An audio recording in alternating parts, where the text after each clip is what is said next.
First things first, the state pension is a benefit, not an entitlement. Now, this is controversial, but it's also a fact. It's how it's defined in law. I'm not saying that there are people who don't deserve or to receive it. I'm simply saying that in law, it's classed as a benefit. So why is this important? Well, many of you will have heard the frightening news recently that the government have been asked to have a look at whether state pensions should be means tested. Yes, means tested. And this is not to stop the super rich from claiming a benefit which they're not entitled to. That would have little to no effect on the huge high debt levels that the UK is at the moment.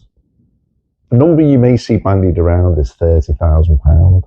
So if you have 30k from a private pension, then this may be the point at which the government starts to reduce or even remove state pensions.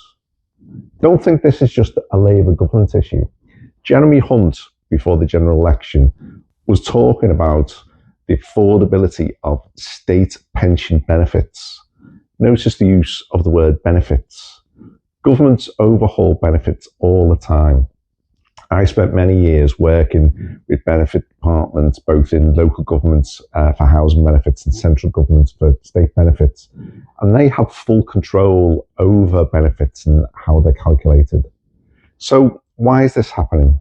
The demographics in the UK are changing. People are living longer and we have less people being born, which means that actually the working age people are having to fund a growing number of pensioners. And this is always, for any economy, going to put a lot of pressure on the benefit system. And yes, I'm using the word benefit system again and including state pensions within that term, purely because that's how the government are seeing it. Okay, so where's this £30,000 number come in and how does that affect us? So for me, it would affect me massively. So the way I'm calculating my retirement, my early retirement, is I'm looking to retire in a couple of years' time, and I have £150,000 roughly in my defined contribution pot. I'm going to be able to top that up with a small private pension, but the idea is I'm going to spend that £150,000 in the first 10 years of my retirement. So between 57 and 67, I'll be drawing on that at, roughly £15,000 a year to top up my private pension. Now that's based on the fact that that money will be gone when I'm 67 and it'll be replaced by a state pension. Now, if I'm means tested and I don't receive that state pension, then I have to start again. I have to get a new piece of paper and a new calculator and work that whole thing out again. And maybe I can't retire in 2 years, because that state pension won't be there.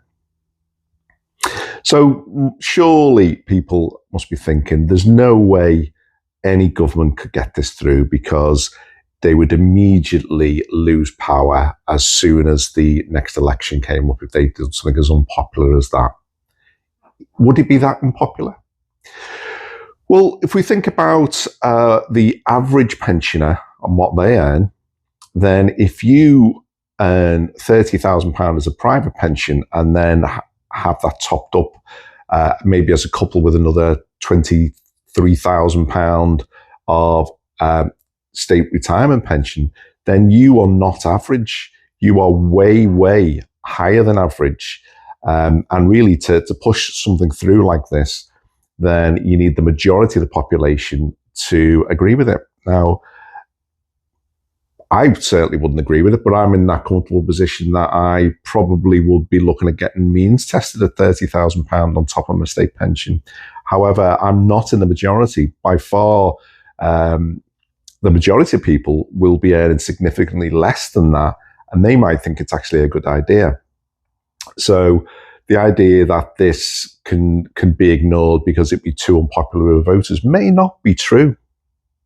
Also, I mentioned earlier that the Labour government have been asked to consider this as an option, and that Jeremy Hunt, even before the election, was also talking about it potentially being an option. So who says it's party political? If all the parties think it's unsustainable for us to continue to issue a state pension which is not means tested, then the idea that you'll be voted out for such an unpopular thing might not be the case.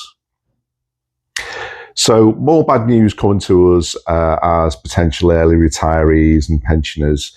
But £30,000 plus a state pension just about takes you to what the ONS describe as a comfortable retirement. Therefore, to lose, significant amount of that and be brought below what's a comfortable retirement, for me, feels grossly, grossly unfair.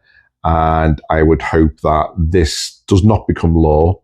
If it was set at maybe someone having over £100,000 worth of private pension, then maybe the 11,500 on top of that, that's probably more. I'm probably more able to stomach that if that was then tested at that level. But even so, the people who've paid into this pension have been sold on a promise, even though legally it's a benefit. We've been sold on the promise that we pay our stamp every month, we don't opt out, and we get our pensions. So it would, personally, for me, it would feel criminal to start reducing this. Now, people will have different views. There's difficult decisions to be made in our economy. Where do them cuts come from? I don't know the right answer. I just feel like pensions is a very difficult one for me to get my head around in terms of making it means tested. But I'd like to know what you think.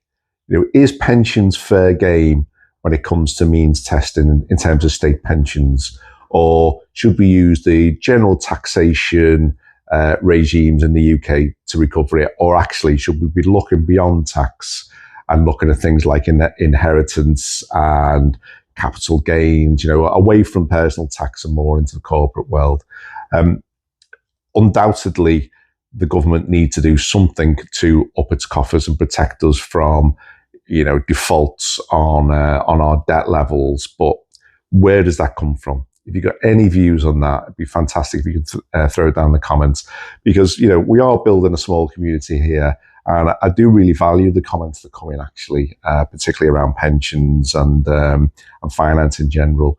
So please do throw something in the comments. And if you haven't subscribed to the channel, I'd be grateful if you could do so. Press that like button as well. Thanks very much.